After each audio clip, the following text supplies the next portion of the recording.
Everyone, I am so excited to have Lynnsey Robinson back on the Heal with Kat podcast. If you did not listen to our first episode, episode 97, called The Intersection Between Hypnotherapy and Spirituality, you are missing out on the foundational conversation to this one. So I highly recommend pausing, going and listening to that one and coming back. But Lynnsey, welcome back to the Heal with Kat podcast. I'm so excited to be here. I know no matter what we talk about, it's going to be pretty epic, I think.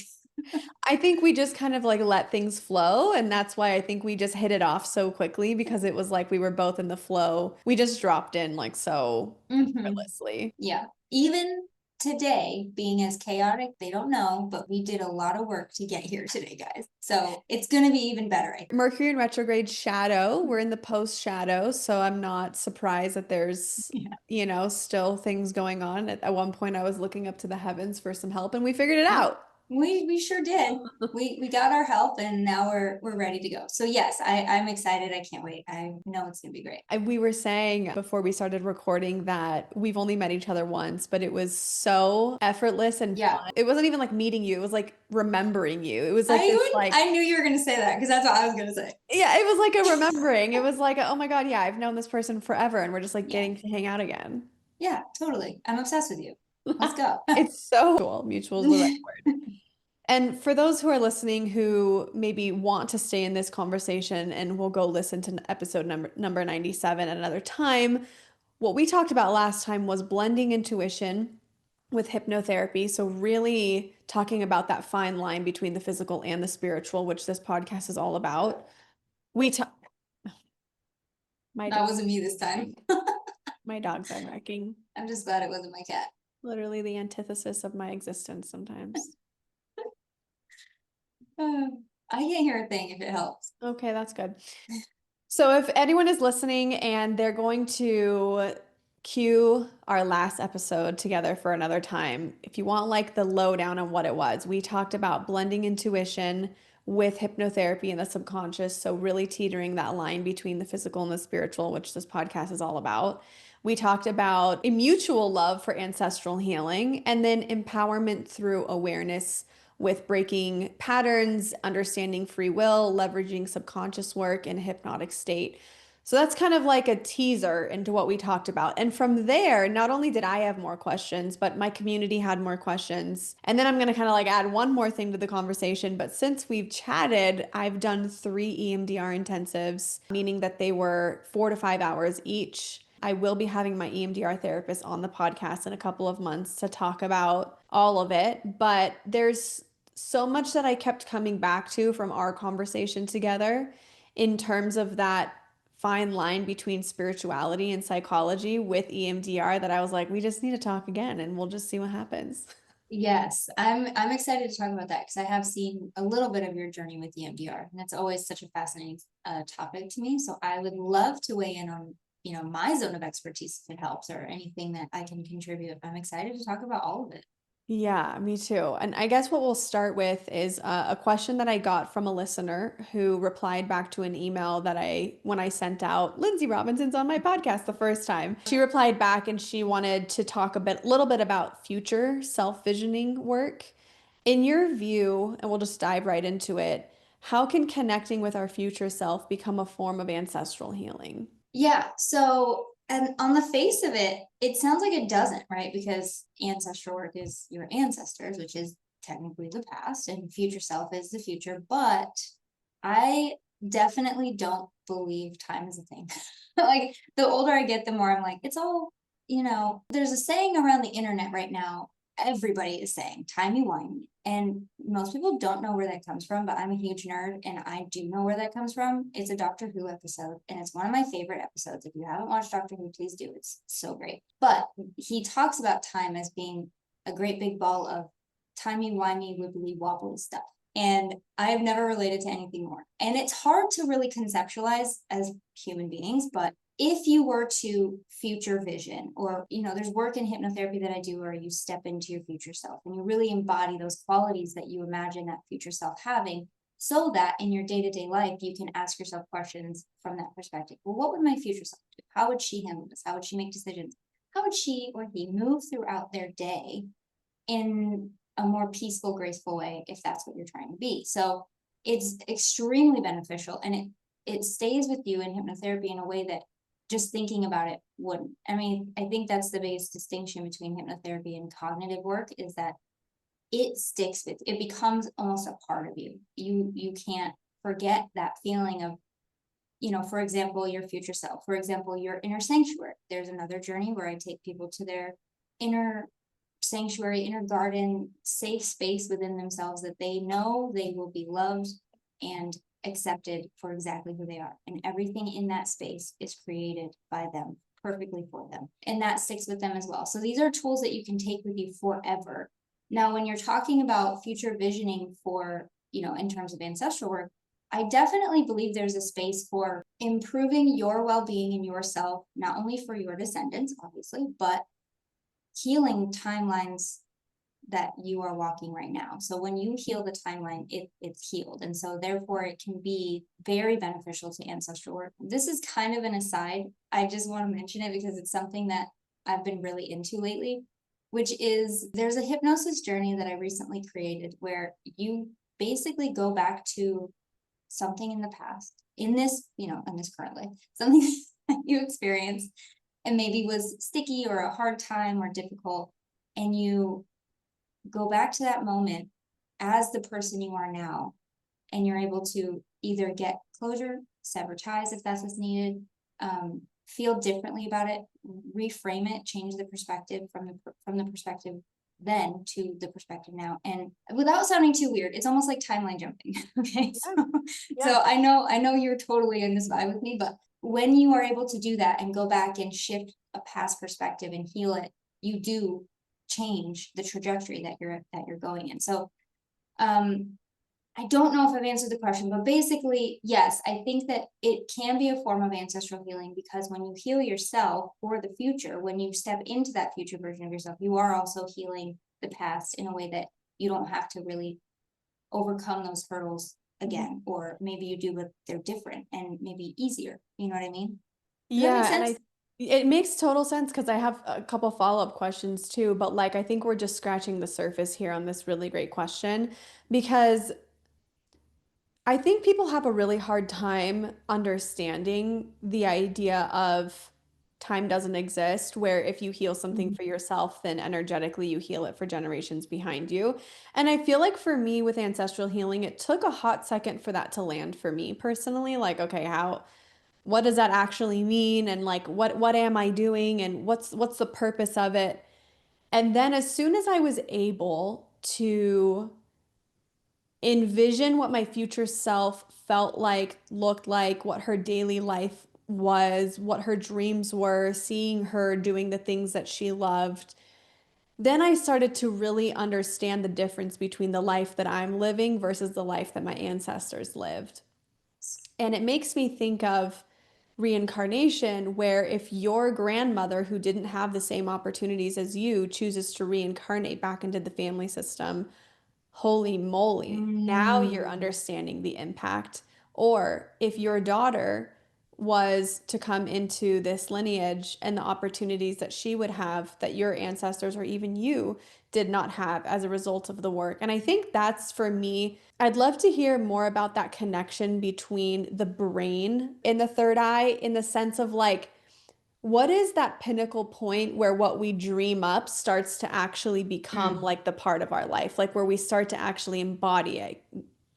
Is that like, does that I make sense? I'm gonna go for it. But I do love, just as an aside, how you reference intuition, third eye, but I also reference the conscious as being right here. So like, and then the subconscious is always back here. I don't know why I do that, but you literally just did it. And it was really funny that you did the same thing I do. But yeah, so when you have a goal or a dream or a wish, it can be an intuitive download. I think a lot of times the things that light us up are intuitive downloads and nudges from the universe. And so when you're able to listen to that and, go for it and really let yourself try and achieve it and go move in that direction, it can feel really hard when you're working from the conscious perspective. If it starts in the conscious, if it starts in the intuition, and then you become aware of it in the conscious, and you're like, oh, that sounds so awesome. I would love it to happen, whatever it is.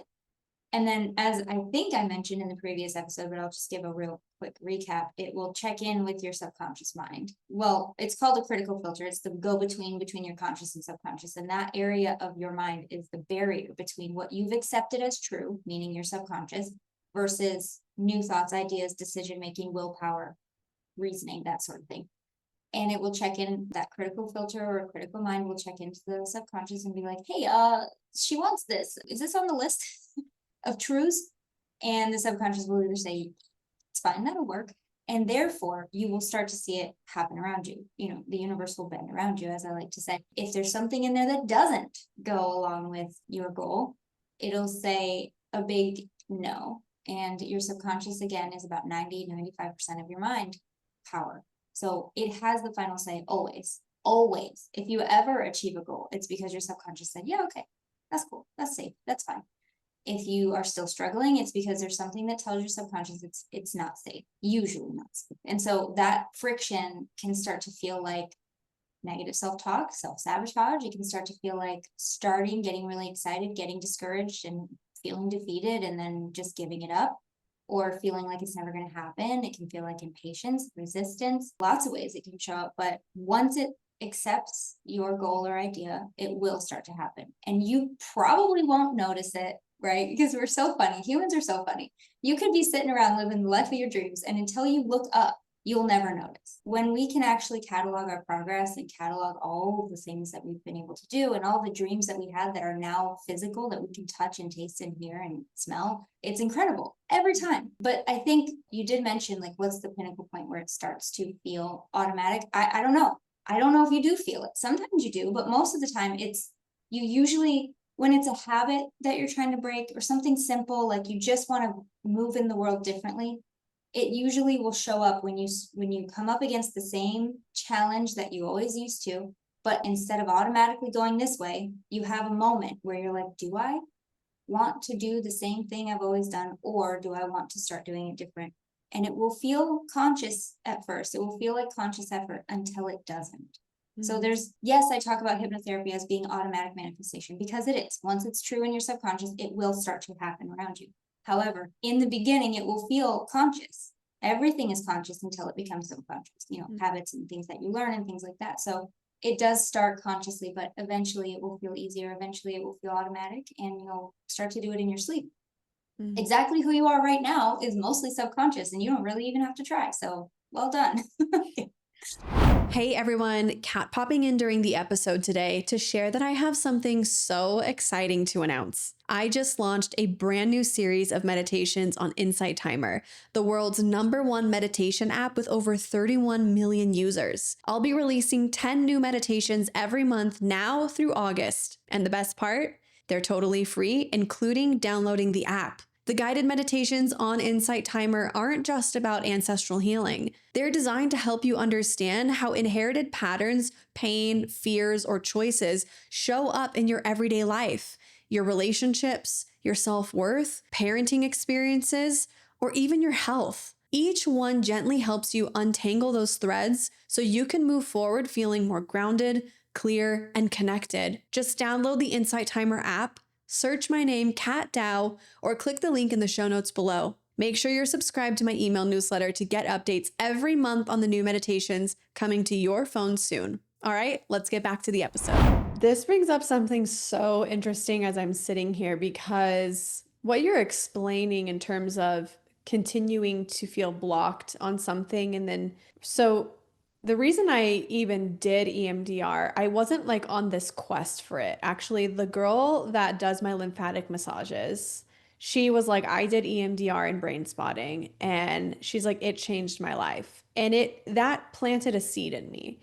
And then I started hearing it more and more, and I was like, huh. But simultaneously, I wasn't conscious of it until after EMDR.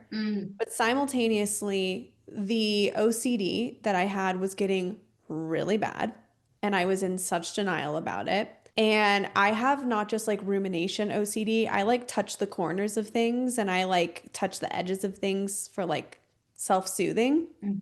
And so that was getting really, really bad. And when I was like alone, like I stopped meditating and I stopped being able to like have a spiritual practice, all of these things that I had wanted for myself just kept getting more negative and louder and heavier, and I kept feeling more blocked. And then it was my autoimmune disease that was literally preventing me from eating more than 1 to 2 meals a day, and chronic fatigue, and completely like removing myself from all social situations.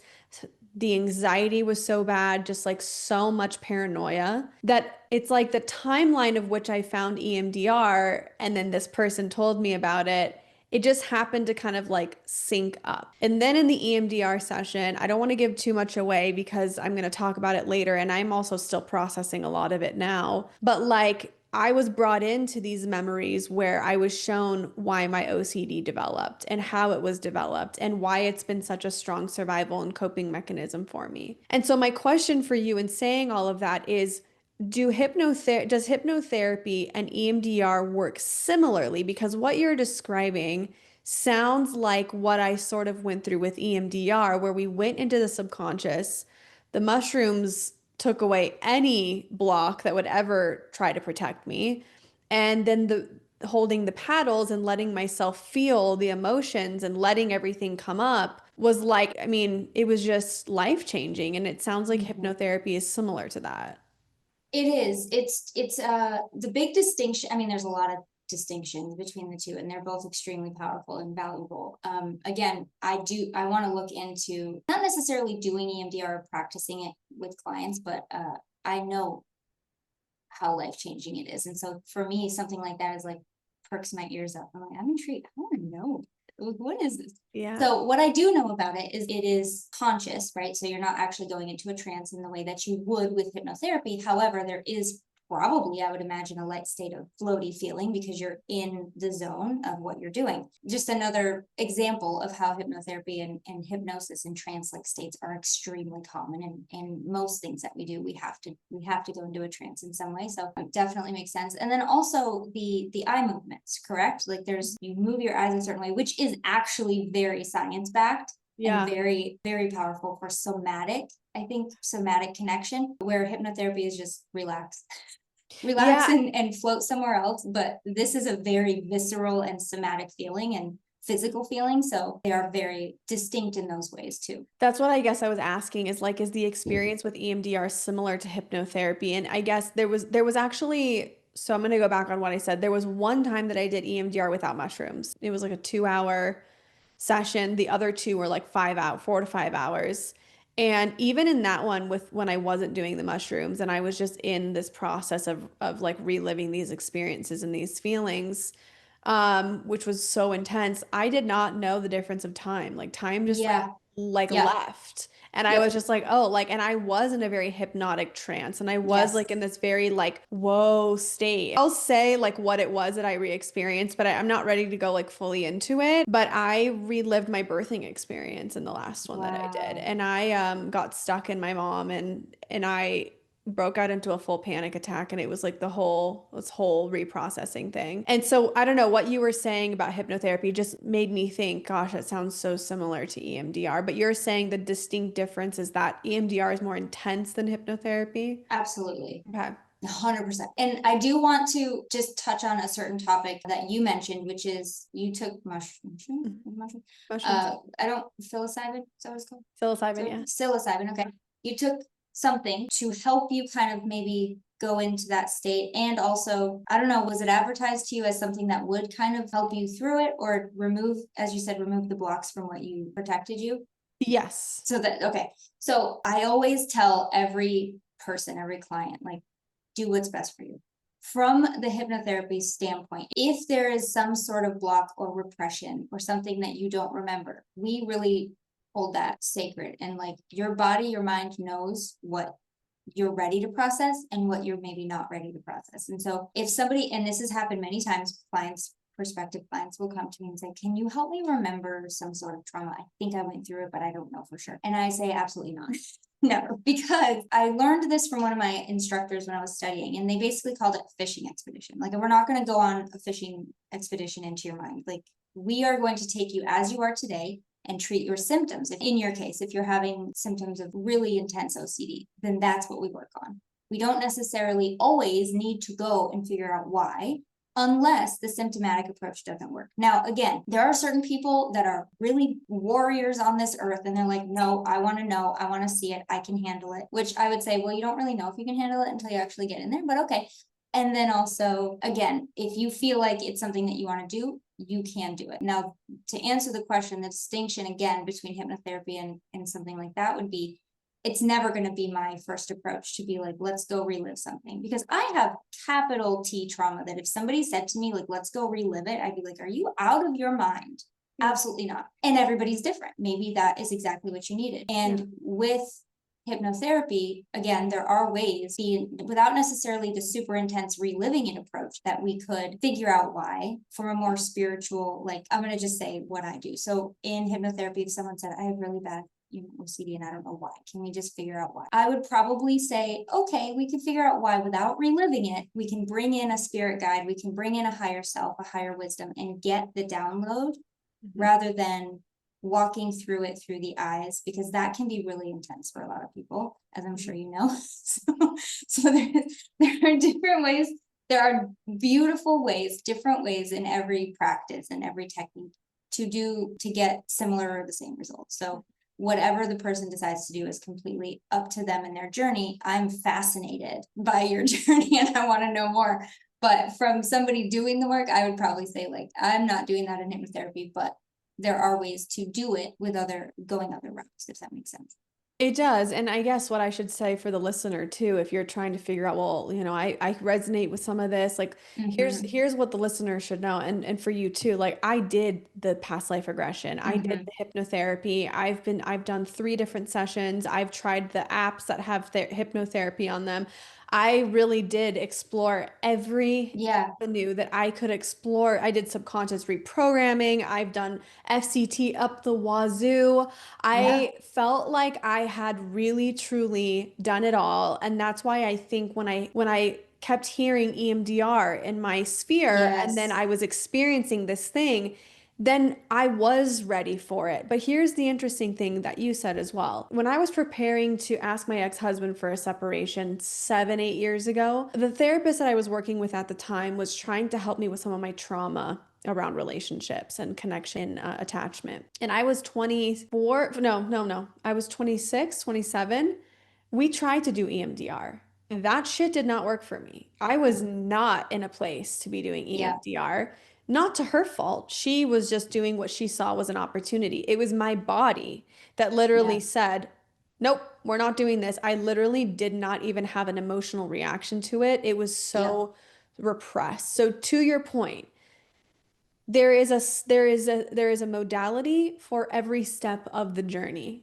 Absolutely. EMDR is I have been such a hermit like as a side note, like I am going through like a really deep identity shift right now. Like most of my days this summer from June until it's the second week of August have been horizontal on the couch. I've been watching Love Island, Sex in the City. I've been reading fiction books like nonstop.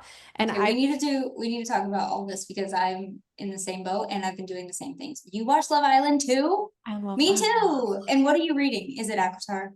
No, I haven't really got into that yet. Although my really good friend Rachel is. But I'm reading I like romance rom-com like fiction books. Like right now I'm reading Okay. a book called Yours Truly. It's a really cute book. I really like it.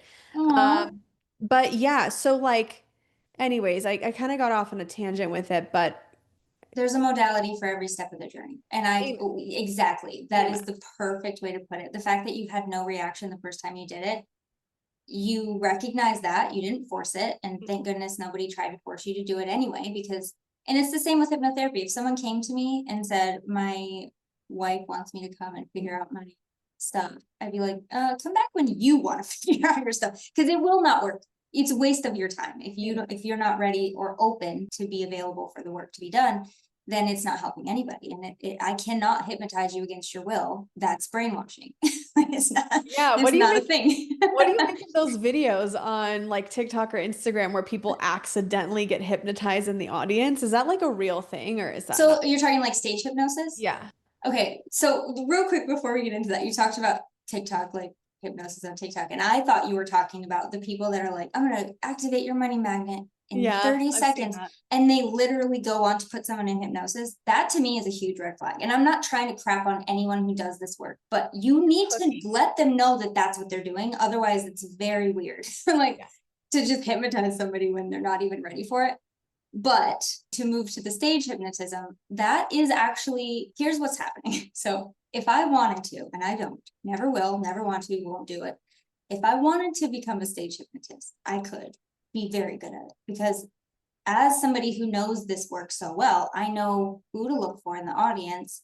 I know what to do and what to say to them so that they will play along. Essentially, to get someone into a state of trance in any way, they need to pass through the fight or flight response to drop into a state of trance. So looking back at your EMDR, you probably were getting overloaded and you dropped right in. So that's exactly how we do it in hypnotherapy. The first session is more fight or flight. Like we do a pretty intense induction in the first session to establish the depth that they can achieve for all the other sessions. Every other session after the first one is a lot more like relaxing. And when I say fight or flight, I'm not saying like I'm going to freak you out, but what it is it's an overwhelm of message units, we call it, or bits of information, so that you are just like, I'm just ready to relax now.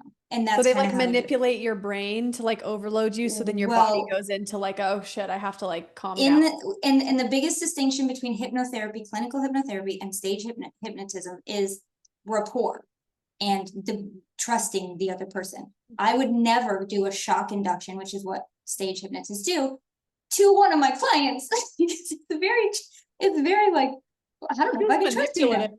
Yeah, it just sounds horrible. A shock Yeah. induction is exactly what it sounds like. But if you're a stage hypnotist, that's what you're supposed to do. And the people going to the show have seen the gimmicks, they've seen the wow factor, and that's why they're there. But if I'm up there on that stage as the practitioner and I'm looking out and all the people are like captivated, if somebody's doing this, nodding their head and just like, I can't wait for this, I'm calling them up. If someone's like checking their watch and looking around, I mean, it's pretty obvious, right? You're not going to call them up because they're just going to not do what you want them to do. They're not going to be suggestible, as we say. And then we can go into suggestibility if you want, like the types of people. You'll never not be Yeah. able to gauge the people around you now. You're going to be an expert at knowing how they take in No, information. we need to go into this. This is so Okay. interesting.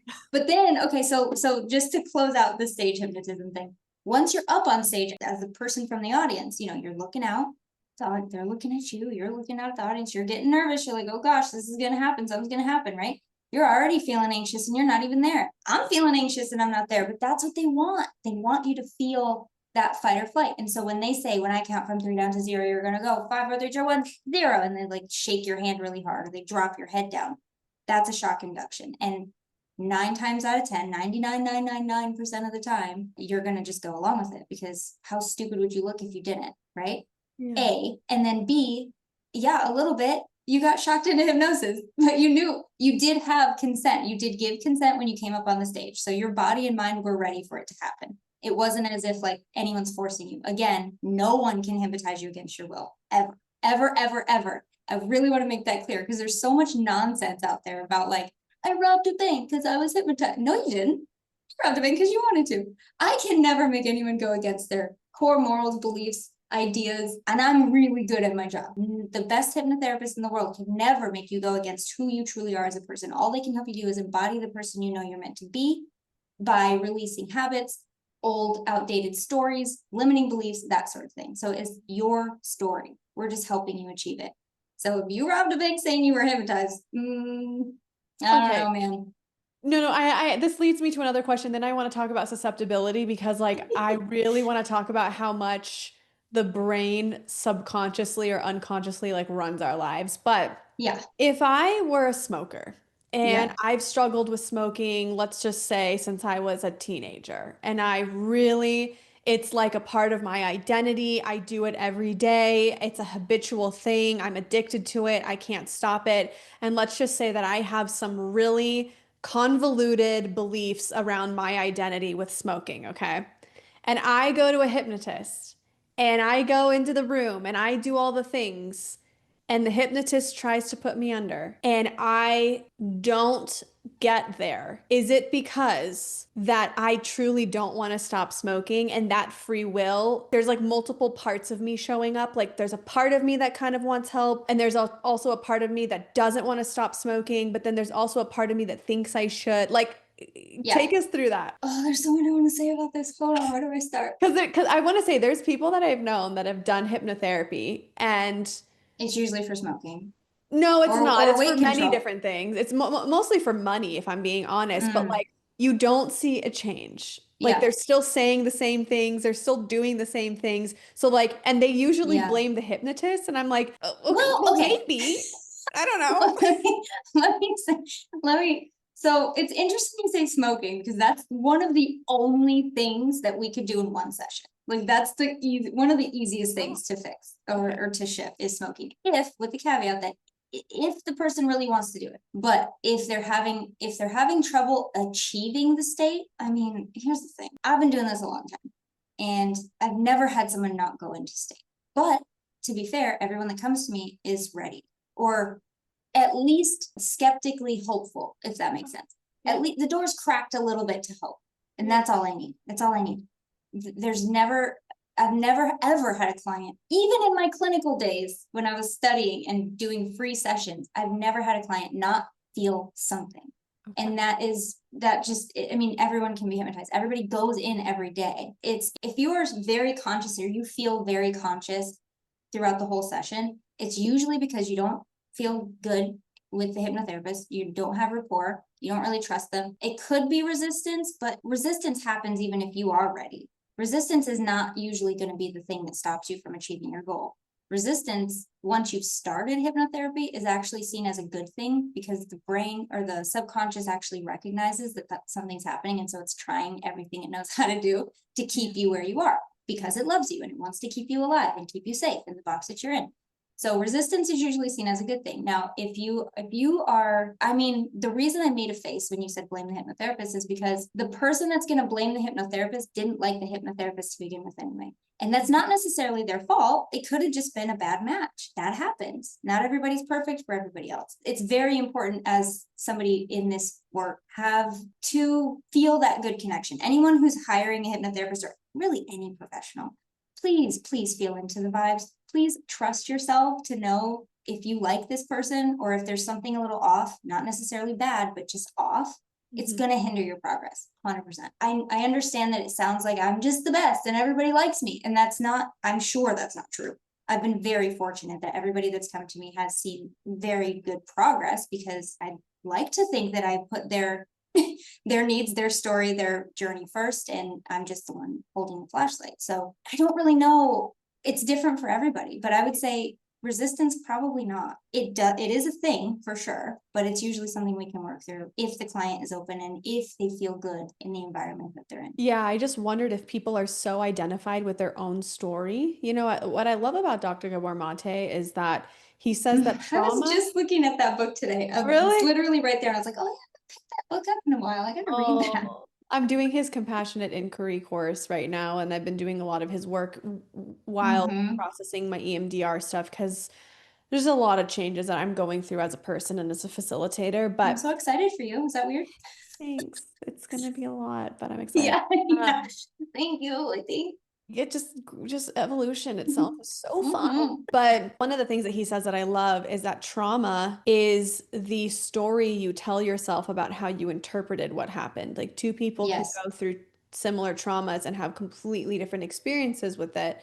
And so it makes me think that if people are not seeing benefits from hypnosis or hypnotherapy, rather, that they're maybe so identified with the story that they tell themselves. They don't want to, like, again, like I said, there's parts of them, right? Like the part of them that wants to stop smoking because they know it's not good for them. But the part that's stronger is the Mm. storytelling around why they have to be a smoker and what it protects them from and what it does for them. I would say, just for the sake of this conversation, this example, I'm gonna change smoking to money Okay. because smoking again is very easy to do usually if they're ready.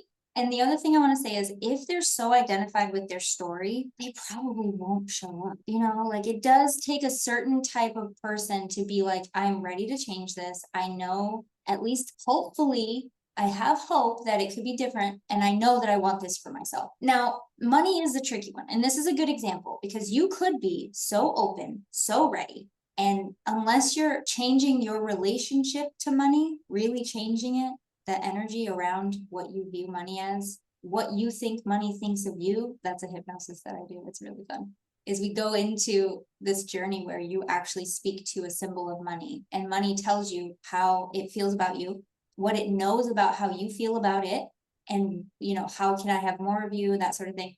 A lot of the best hypnotherapy journeys that I love to do with clients are ones where you get to give whatever the thing is a voice and hear its perspective. Because what's the first step?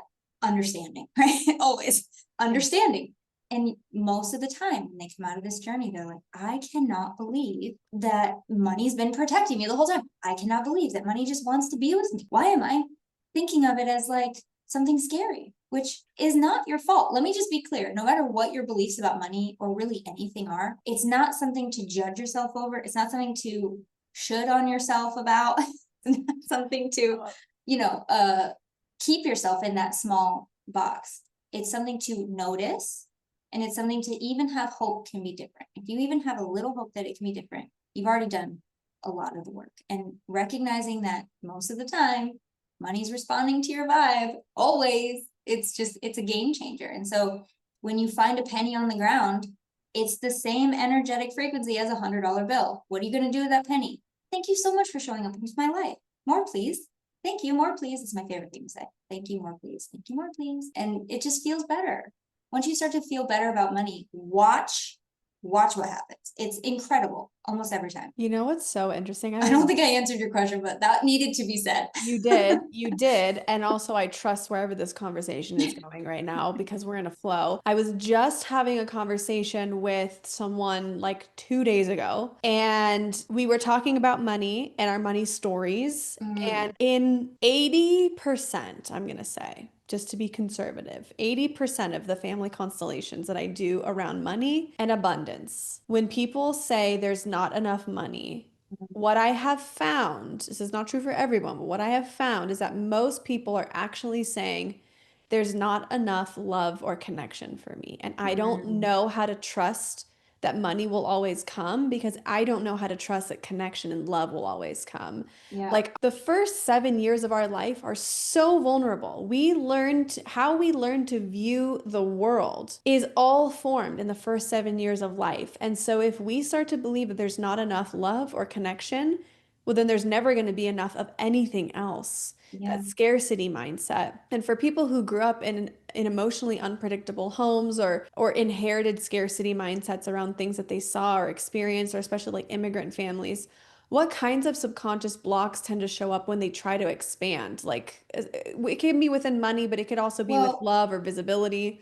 I want to stick with money because you've just hit a gold mine and I need to talk about it. So yes, loving connection, and we need money for our basic needs, which is security, which is safety, which is the foundational, stuff of life. So if you have money stuff, what does money represent to you? It could be love, it could be connection, it could be security, it could be freedom, not enough freedom. So really getting in touch with what money means to you, not just how you're going to feel when you have it. That's a good signpost to tell you how you feel about money, but what does it mean to you? To me, it's definitely stability and security. And I can draw a direct line to my issues with money, past and some current, and not having enough security or stability in childhood. Everything was wibbly wobbly, turned upside down at any given moment. There was no rest. There was no safety. There was no security. And I'm not saying that for a pity party. I'm saying that because that's what happened. And I love that I know that because I can look at my money stuff. I can look at my fears, my anxiety, my concerns about life and really know, oh, that's not true anymore. Because I'm creating my own stability now. I'm creating my own safety. And that little girl is safe with me. And that's a very freeing feeling. And that version or a version of that for everybody listening can be so healing. Just knowing it and understanding it and allowing yourself to rewrite it in the moment is very powerful. Yes, when you ask like what are the main things that come up, yeah, it could stability, it could be safety, it could also most of the time be worthiness. Yeah. Do I really get to have what I see they get it, but like what's different about me? Why should I get it? And I would say, yeah, what is different about you? How come you are the only one on this planet that doesn't get to have what they want? You think you're special? And also with studying a lot of Dr. Gabor Mate's work and around the worthiness, it for me, like the way that I like to think about it is you nailed it when you said what does money give you, because that's what you're missing out on. What you're Yeah. seeking is what you're missing out on. So if people are craving money for freedom, then they should look at their ability to be free to express themselves and just to be free in life, in childhood. I mean, it's so crazy to me. I love all the spiritual stuff and I'll be spiritual until the day that I go back home. But this brain stuff, this trauma work, this brain development stuff is so interesting to me. And on Yeah. that topic, I want to kind of shift into the conversation of upper limits. Yeah. I was introduced to this term, upper limit, about 5 years ago from someone in my life. And I was going through moving through upper limits myself. And could you take us through what an upper limit is and why it's so challenging to navigate? So it's funny because my co-host of my podcast is obsessed with upper limits. We actually did a whole episode on upper limits. So I got introduced to the upper limit idea by her, which is interesting. From what I understand, an upper limit is literally just your capacity, your limit for your next level of happiness. Now, expanding that, it's like the glass ceiling thing, right? Like once you hit it, you can't go any further. It's also, I liken it to like when baby elephants, they chain their leg to the post and then they just know that that chain is there. And when they take off the chain because the baby's already trained and it won't leave, because in the baby elephant, now adult elephant's mind, it's still there, even though it isn't there. Upper limit is your capacity for good things, good things in general. Yeah. And the work is how do we expand that upper limit? How do we increase the capacity? And the upper limit is set right now. Your default upper limit is whatever your subconscious says it is.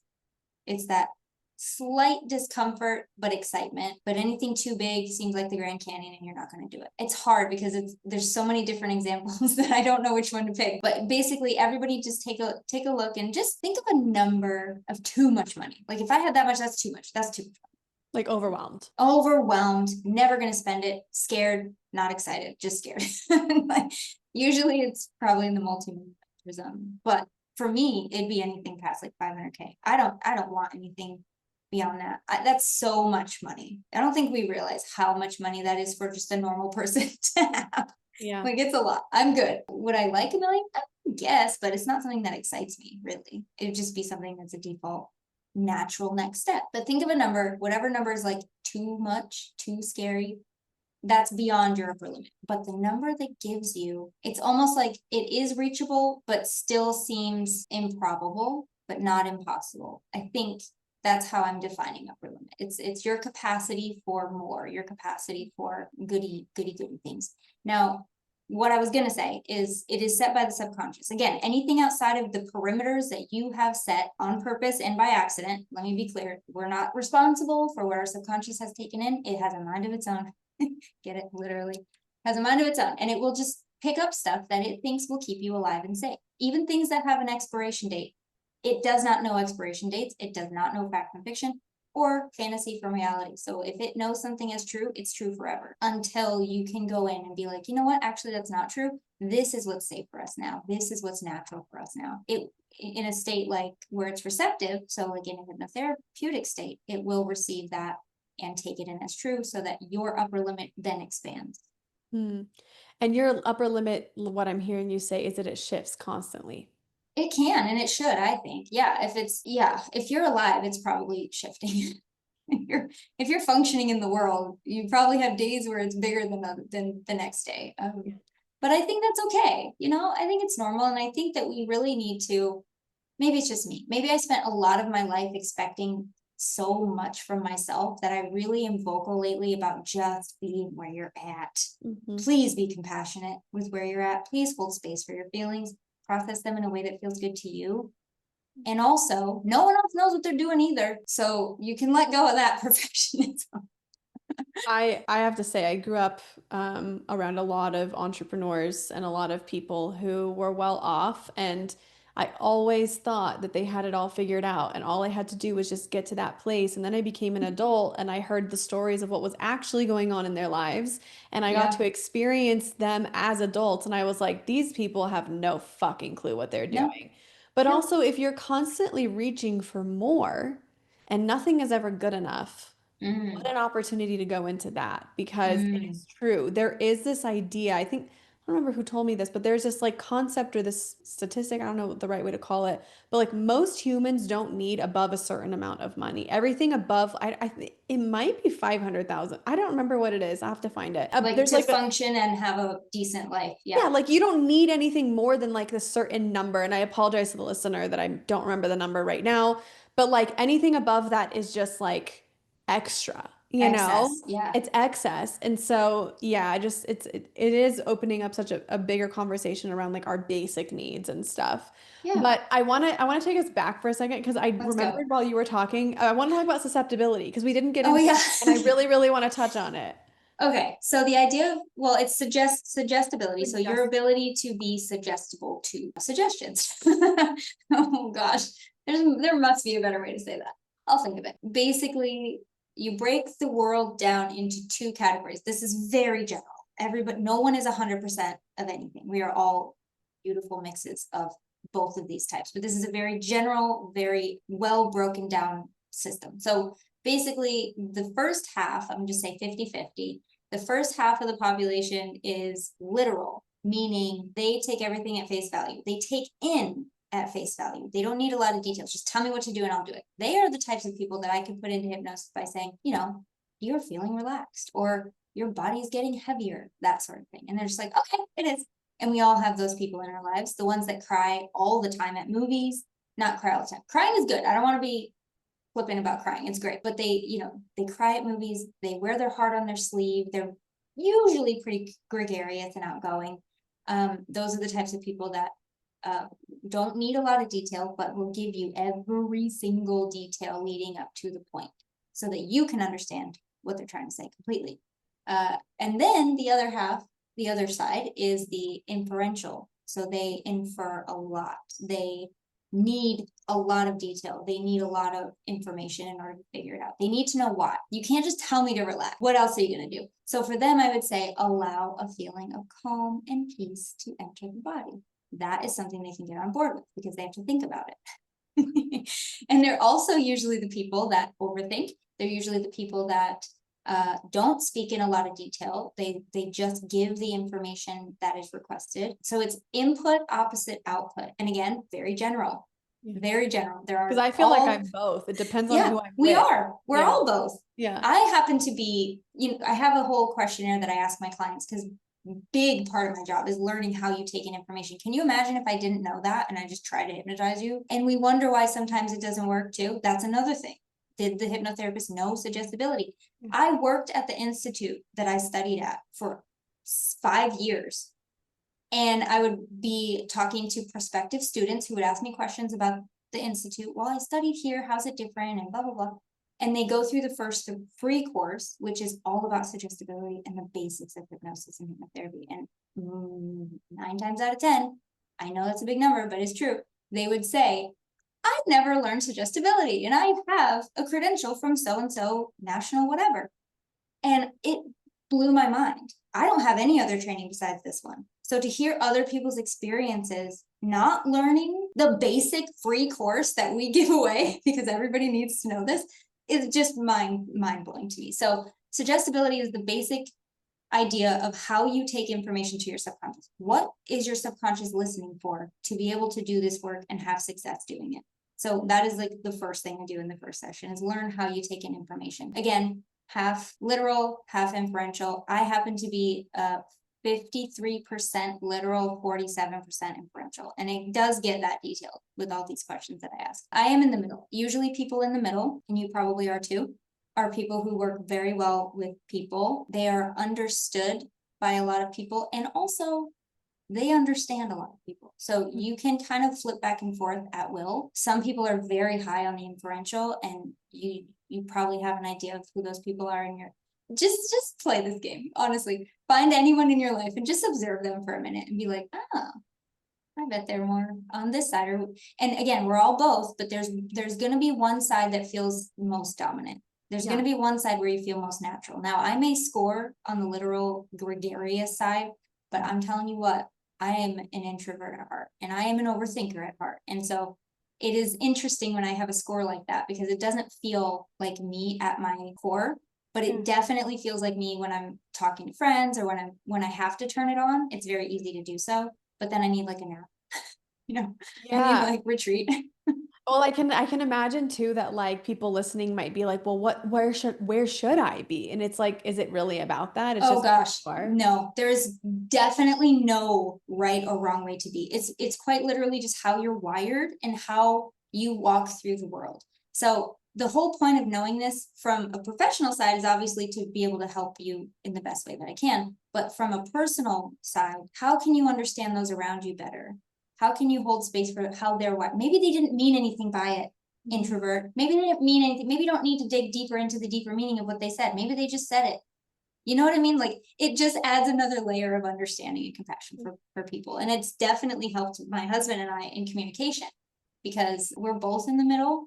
But on the days where we're both on feeling more one side or the other, like if we're both on the same side, it's a whole thing. Like, it's very interesting to try to communicate with somebody that literally takes in the way you take in. And so you're both communicating in the same way, but nobody's taking it. Does that make sense? Do you know what I'm trying to Yeah, say? like it's almost like you're talking at each other, but no one has Yes, the receptibility to like see exactly. what's happening. It's just like, Yes. ah. The ideal relationship will be somebody who is about 60% in the 60% range of the literal, with somebody in about the 60%, 50% range inferential. You need opposites attract. There's a reason that that's a saying. They do, because the way that I'm speaking is ideally the way that my partner is going to take in information. And so there is zero room for communication error. Also, it's retrograde, so you also have to take into account that communication errors will happen, but it's just understanding how the other person is, and there is no wrong way to be. I will say, usually the people that grow up more introverted or more inferential rather tend to be from childhoods that maybe weren't as stable. Mhm. Because it develops with your ability to know that what is being said is what is meant. And so if you grow up, that's why kids are all literal, by the way.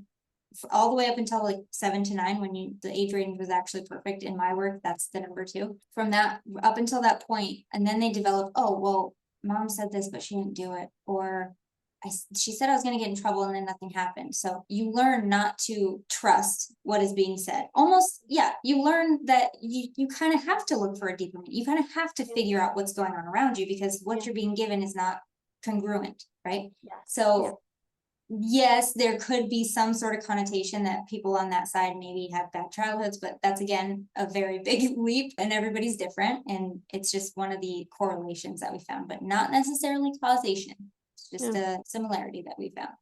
Very interesting to think about. I think one of the biggest challenges in relationships is communication, because everyone speaks a different language based on their life experiences. And so I think it takes a long time to understand how someone is communicating. And I just had my fiance on my podcast, and I said that to him, that one of the most important things that I've learned from our relationship is to understand his childhood and his wounds and where he comes from, because then sometimes when he is speaking from that place, I can understand it and I can hold space for it, and vice versa for me as Yeah. well. And so I love this idea of like, here's another tool for your relationships of all kinds, Mm-hmm. professional, personal, romantic, where you just get to have deeper connection with people, because it's less about how you're interpreting it and more about what's actually like where the other person is coming from and how their brain works. And I Yeah. think that's where people struggle the most, is not understanding how someone is the way that they are. Like, I mean, for me, that's true for me, for my childhood. I think I learned to take things really, really personally because I didn't understand what was going on around me. And so Yep. now as an adult, I can look at my parents and my family and just be like, oh, like I know their story. So like I know why they're coming from that perspective. Like I don't take it as personally anymore. Yeah. It's just another way to empower yourself. And that's really all I'm about, is how can we empower you so that you feel like you have more control, like you have more control over your reactions, more control over your peace, Yeah. for the love. Yeah. We need to remember that we have control over our peace and we should protect it if we can. And I think that's what I love about hypnotherapy is that like it's such a gentle reminder of what Mm, you are capable of, what is possible for you. You said something earlier in the episode about like people come into hypnosis with like a semblance of hope. Like maybe there's just a little bit of hope that something is possible.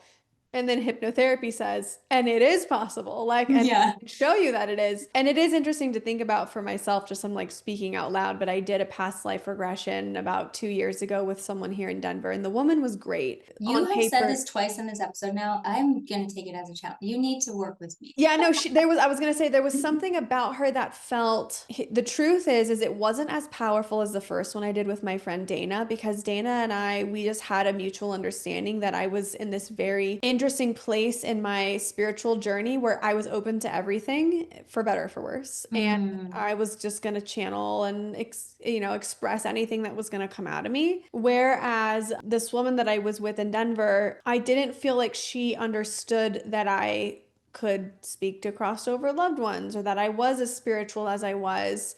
And I did mention it and she had nothing wrong with it, but I think my comfortability factor like went down a little bit. yeah. And so I remember being very conscious in some of the past life memories and then coming out of it and like waiting to hear if she was gonna like almost like perceiving judgment, like waiting to see if she was Interesting. gonna like be like, and what that resulted in is a lack of flow because she didn't really know how to determine, like she wasn't great at like flowing with me, whereas like when I did it with my friend Dana, she was like, and what is the spirit saying, and like what do Yeah. they have, and like she was like in it with me, and then there was like a flow. So yeah, I would love to at some point when I feel ready. My Ooh. brain is Yeah, do you, brain's in girl? a little rehab right now.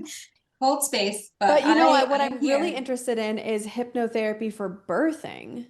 Mm-hmm. I And am, it's not hypnobirthing because that is trademarked or copyrighted or whatever, but I did get certified in joyous labor and childbirth. Did I okay. use it for my own? No. I was too I was too far gone. I couldn't do it. I'm sorry. I'm not a perfect person. I did not use anything I learned, but I could definitely help someone else if I'm not feeling a human body come out of my body. I think I could do it. That, so I'm approaching that chapter of life next few months, hopefully. And I keep telling myself, if I can get through endometriosis pains and I Oh, faint and throw up and I got a concussion last year because it was just the whole thing. It's like if I can go through that, I can go through childbirth. And my doctor's like, it's a whole different experience. And so at this point, I'm just like, well, I'll just go as far as I can go until I'm like, put it in mm, me, put it mm. in me. You You know know what what I you mean? might find that What? you don't do it. We You do. don't get the meds because I did that. Well, the first, not to get too off topic, but the first Mhm. birth I had was induction. Uh-huh. I Oh, wish I knew. I wish I knew what I know now. I never would have agreed to it. And I think I've heard so many women say that. yeah. If they ever say the word induction to you, please get a second opinion. Please Okay. feel into it. That's the only advice I'll give you. Yeah. Is just very rarely is it ever a good idea. But anyway, so the first one and then the second one I had was a birthing center in LA. And Colin Hanks had his baby at the same one. I'm just saying. But he wasn't there. He wasn't there. It was just a picture on the wall of Colin Hanks and his baby. I was like, oh, let's go. Anyway, it's a birthing center in LA, and it was it was worlds different. I had soft music, I had low lights, I had such rapport with my birthing doula midwife, and she put me at such ease, and it was just such a beautiful experience. Hurt like hell, would definitely didn't change that, but instead of an epidural, which I got the first time, and it only worked on half of my body, which also is pretty I common. hear that a lot. So Yeah. it might not even work, just so you Scares know. the shit out of me. But Oh I man. know it was, but I'm glad I didn't know that was gonna happen. If someone had told me that beforehand, I'd probably be way more freaked out. So I'm really sorry about that. But but maybe you don't need it. And here's the thing. I only had nitrous for my second. That's it. And I gave birth in a pool, and he's a Pisces, and it was so cute. I didn't even plan it, but he loves it. He's like, I'm a Pisces. I was born in water. I love water. He just loves saying it. Anyway, it was such a different experience. So if you can at all take back autonomy and actually know that your body's meant to do this, it's going to hurt, but you are naturally equipped, right? And if you can let it be as natural as possible, it can be. Do you hear how I'm talking about the second one different than the first one? So different. And it felt so different. I always look fondly, way fondly back on that second one. Third one was also in the hospital, but I had what's called a midwife in Nevada, who's basically a nurse practitioner, but she was very open to my plans and what I wanted. And I also didn't get an epidural for that one. So that one was hospital birth, no drugs. Second one, midwife, birthing center, beautiful, serene, you know, the nitrous. First one, nightmare, absolute nightmare. Well, Now I'm and wondering, because my son, without calling him out, I love him dearly. He has a little bit of OCD, and he's the one I got induced with. So when you said that you relived your birthing experience, I'm also like, interesting. I wonder how much he's carrying from that. You know what I mean? I No. I will share that in the first EMDR that I did with the mushrooms, I went and relived my womb experience, and holy shit, was it not what I was expecting. It was way more intense than I thought it was going to be. And then I thought I had processed my womb experience, and I had a conscious memory that I had in a sense tried to make myself stuck because I wasn't sure what I was coming Mm, into, and I had this panic in the womb of like I don't know that I want to do this. Like this is really what am I coming into? Like, there yeah. was just this knowing. And then I never dealt with it in the second one. And then in the third one a couple of weeks ago, in the third one I was okay. I'll share this, and I'm going to talk about it again with my EMDR therapist when she comes back on the podcast. So, for the listener, you might hear this twice. I'm sitting on the couch and I'm in a whole different thing, a whole different loop of remembrance. And with EMDR, you process something and then the therapist would say, and what's coming up for you? And I'd be like, I don't remember. I'm in something else. Like that's how Mm-hmm. EMDR works. And to this day, if you ask me what I remember from EMDR, it's what I wrote down on my phone afterwards. I don't Mm-hmm. really remember a lot from it, which is a little bit jolting in its own way. It's like you're just moving through so much so quickly. But also very cool that you've processed it and you don't need to remember it, right? Like that's what Totally. I always say about venting dreams in the morning. Like if you don't remember it, it's because you processed it, and that's cool. Totally. To wrap up my long story here, I'm sitting on the couch. I'm in a whole different slew of memories. Somebody outside of her office slams a door, and all of a sudden my body does this. And she's like, okay, is everything okay? And I was like, I'm in the hospital. I'm in my mom, and they're gonna take me out of her, and I'm not okay with this. And I was an emergency C-section.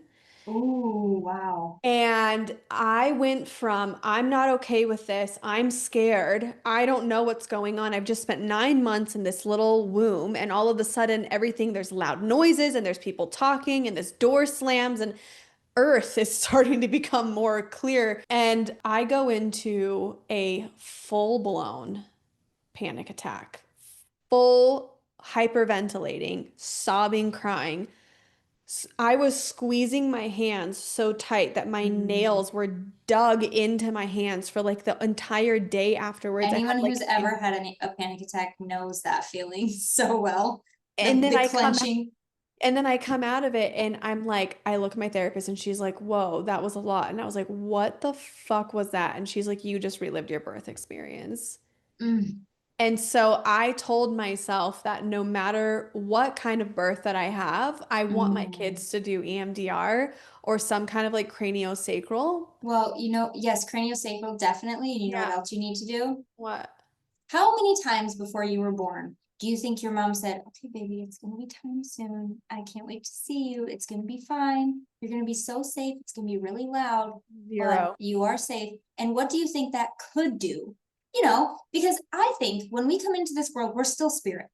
You're Yeah. talking to a spirit when you talk Yeah. to your baby. Yeah. And so you're talking to the higher self, and it doesn't mean that the baby knows what's going on and is a perfect, perfect being. It's going to be afraid because it's in a baby body. So talking to the baby, it knows your voice already, it knows your heartbeat, and just, I'm not saying don't do anything, I'm just saying add this in, please. I was gonna say this anyway, and I'm just, you have, like, if I could go back and do my first one again, I talked to all my babies. I didn't really talk to the first one because it was before, to be fair, it was before I learned all this, okay? Yeah. Yeah, of course. I definitely, I don't really have regrets because I don't think there's anything I could have done differently, but I do wish I could have talked to him more and actually like explained, it's gonna be loud and bright, but you are safe. I'll be right here. We're doing this together. Oh, what a difference it would make, I think. You never know. And repairs, I mean, we can always go back and repair those Exactly. experiences and all that, which, is such a godsend for that, Wait, now I gotta saving do that hypnosis data. with my kid. No, I Have him didn't mean to relive say his that for you birth to get into your head experience. about it. No, I'm just kidding. I didn't mean I to say actually that. want to. He wants to do a past life so bad. Oh my God, He's that like, would be Mom, awesome. what? I was like, I don't know. He's 13 now, which is what I told him. I was like, you have to be at least 13. Because I don't want to do it on a young kid, even though it's like pretty harmless. I don't know. I don't know. It's weird to work with your family, right? I don't work with them, so I wouldn't know. Exactly. Me neither. And Yeah, I don't that know. ship sailed a long time ago. Anyways, we got off on the birthing thing, but we need to wrap it up because We I do know need to wrap it we up. need to wrap it up. But I would love to ask you if you wouldn't, do you have a meditation or hypnosis that you wouldn't mind gifting to our community that they can visit in the show notes below, or do you have anything I like that? will gift any one of my audios. Give me a topic and I'll tell you what I have. Well, let's do the money one because we were talking about money so much. Okay. I have infinite abundance flow, and then I also have, well, yeah, it'd probably be the money magnet one. That's the one where we really get into your relationship with money. I think that would be the best one to give. Yeah, Okay. absolutely. Thank 100%. you. Thank you. I never asked that, but this felt so relevant. I was like, we need to get people in your I'm work so they happy know how to. amazing you are.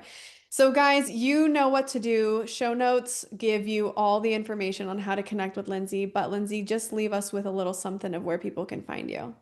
Okay, well, you can find me at lynnsey.robinson.com. You can probably find me faster on Instagram or TikTok. It's where I like to hang out sometimes. Again, introvert, not there all the time. I have to limit myself, but I'm there a lot. And then I have a membership. I have an app. I You have an app. do. I have It's an app launched. now. It's It's ready to go. launched. Oh, I congratulations. have birthed an app. It's called Align Your Mind, and you can find it on the Apple App Store right now. It's not on Google App Store, but you can still get if you have an Android or a Samsung or whatever, you can still get it if you go to Passion. It's called alignyourmind.passion.io. I'll give you the link, but you can still get the web browser version. It still works on your phone just like the app does. It's just not an actual app on Google yet. I'm working on it. But Apple, you're good to go. You can just get it right away. I'm going to download it right now. I'm Yee, excited. I'm so excited. Yay. Well, thank you as always for just like the free flow of conversation and just letting whatever come up, come up. I love having you on the podcast. Again, open invitation to come on anytime you want. Thank you so much for being here. I appreciate you. Oh, thank you so much. This was great.